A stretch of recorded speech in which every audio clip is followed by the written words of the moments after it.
नमस्कार। संतोष की रिपोर्ट में आप सबों का स्वागत है।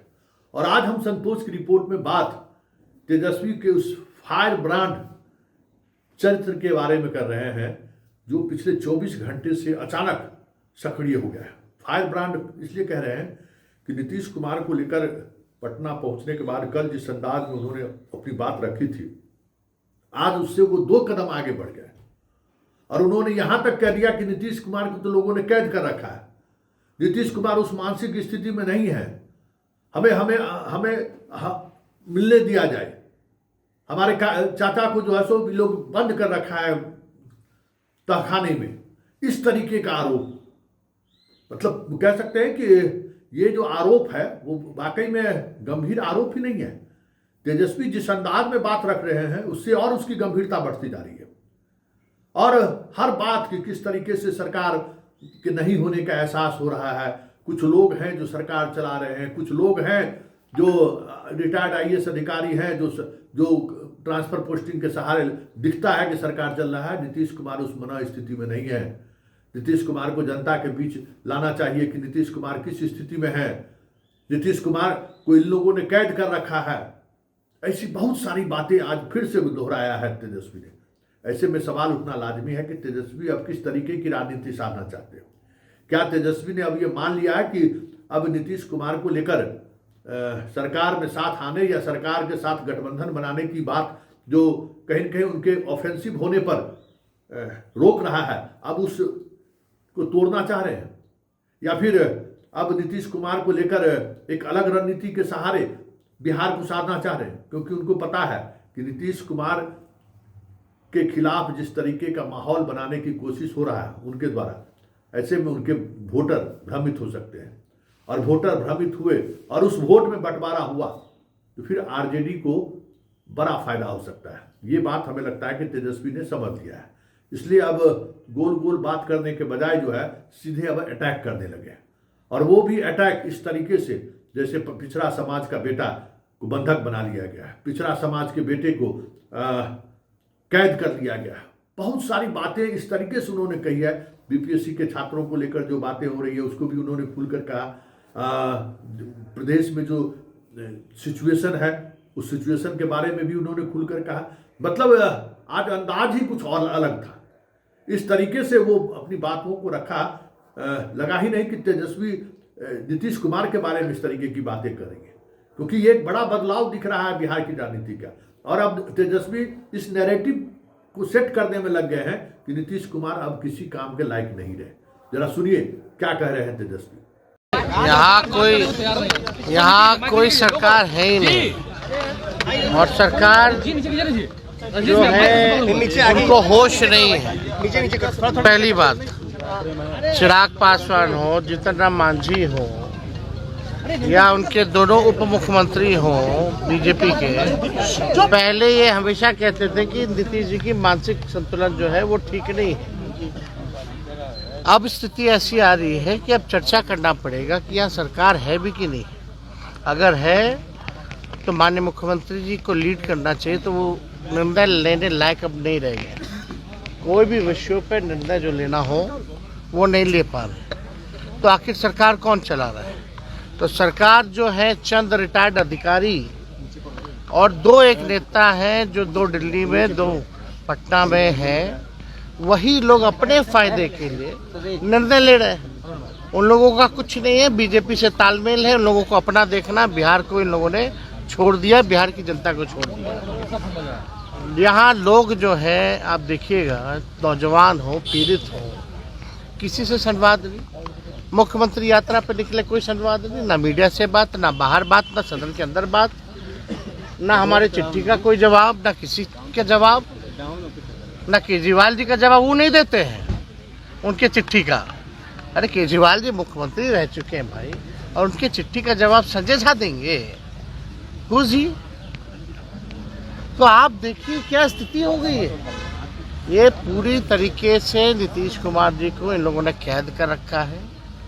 अब वो होश में नहीं है, उनके केवल चेहरे को आगे करके जो है सरकार जो है चलाया जा रहा है। ये सच्चाई है। जिसको मानना है वो बात माने, ना मानना है ना बात माने। लेकिन ना मानने वाले भी अंदर से जानते हैं कि यही सच्चाई है और ऐसे ही बिहार जो है चल रहा है। और देखिए जो भी विषय है, नाइंसाफी तो हुई है, पेपर लीक हुआ अगर है तो पेपर तो सबका रद्द होना चाहिए, सब री एग्जाम होना चाहिए। एक सेंटर का आप रद्द करते हैं, बाकी सेंटर का क्यों नहीं करते हो भाई?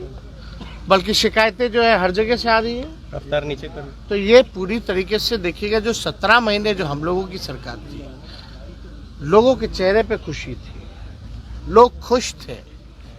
और ये जो बहाली भी जो निकली है, ये जो 3.5 लाख प्रक्रियाधीन जो हमने बहाली कराया है, ये वही बहाली है। लेकिन इसके बावजूद आप देख लीजिए, 1 साल होने जा रहा है सरकार में, एक नौकरी नहीं लगी, एग्ज़ाम होता है, पेपर लीक होता है, लाठी डंडे चलाए जाते हैं,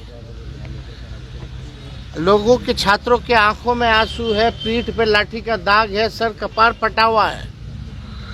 और हम लोगों की सरकार में मात्र 17 महीने की सरकार में चेहरे पे जो खुशी थी, लेकिन आज क्या स्थिति बनी हुई है, किसी को कोई लेना देना नहीं है।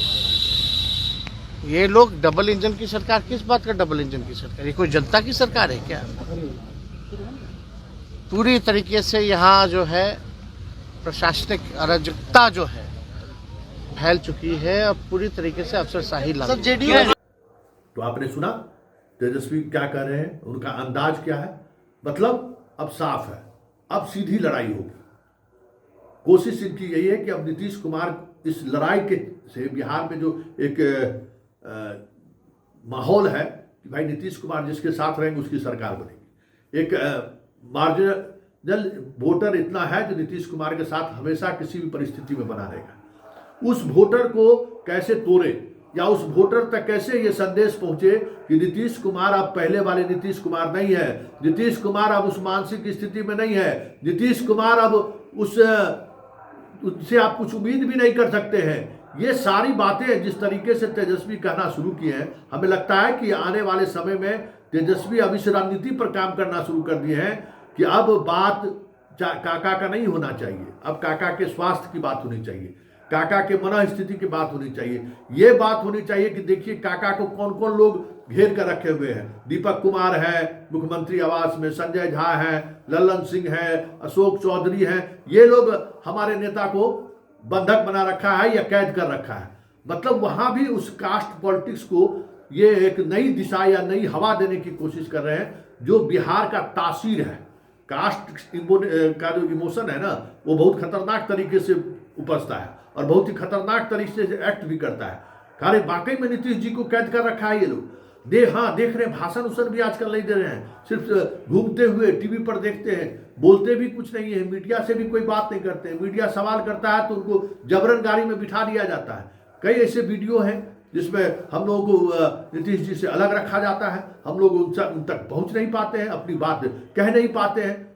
तो ये सारे चीजें ऐसी हैं जिनके सहारे हमें लगता है कि तेजस्वी अब आर पार की लड़ाई इस की तरफ बढ़ रहा है, और उस लड़ाई में काका भी जान नहीं रहे, इसको लेकर उनके स्वास्थ्य की चर्चा आप प्रमुखता से करना शुरू कर दिए। अब देखना दिलचस्प होगा कि इस नई रणनीति के तहत जो एक नई नैरेटिव सेट करने की कोशिश तेजस्वी के द्वारा की गई है, उसका कितना असर बिहार के राजनीति पर पड़ता है। वैसे तेजस्वी का ये फायर ब्रांड चेहरा जिस तरीके से लगातार चौके छक्के मार रहे हैं, नीतीश ही नहीं बीजेपी के लिए भी सहज नहीं होगा, क्योंकि बीजेपी नीतीश के बीमार होने की बात को अगर पब्लिक तक रोकने में कामयाब नहीं हुए, नीतीश की एक्टिविटी में अगर वो बातें नहीं आई, तब तो फिर बड़ा मुश्किल होगा। और मुश्किल होगा तो फिर वोटों का डिवीजन होगा, और वोटों का डिवीजन हुआ तो जो जिस तरीके से बीजेपी के कोर वोटर बीजेपी से नाराज है, ऐसे में 2025 के चुनाव में